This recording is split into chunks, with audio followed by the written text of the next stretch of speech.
ఇంకా ఈ food adulteration అనేది ఒక చాలా పెద్ద ముప్పు అయిపోయింది. ప్రతి దగ్గర కూడా ముప్పు అంటే ముప్పు. ఏది నిజము, ఏది డూప్లికేటు, ఏది మిక్స్డ్ ఉంది అనేది తెలుసలేదు. అడల్టరేటెడ్ ఎక్కువైంది.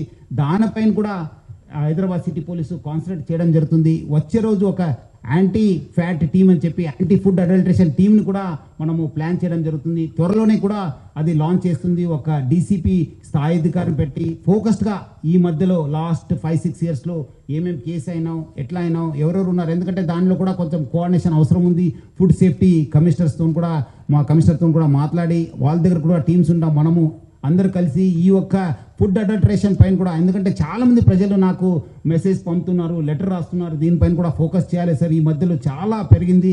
పాలు 1 లీటరు 150 రూపాయలు కూడా దొరుకుతుంది, 80 రూపాయలు కూడా దొరుకుతుంది. సో అందుకు ప్రజలు ఏది మంచిది ఏది చెడ్డది అనేది అర్థమైతే లేదు. దీనిపైన కూడా మనం ఫోకస్ చేయాల్సిన అవసరం ఎంత ఉంది. సో యాంటీ ఫ్యాట్ టీమ్స్ కూడా మనము పెట్టడం జరుగుతుంది.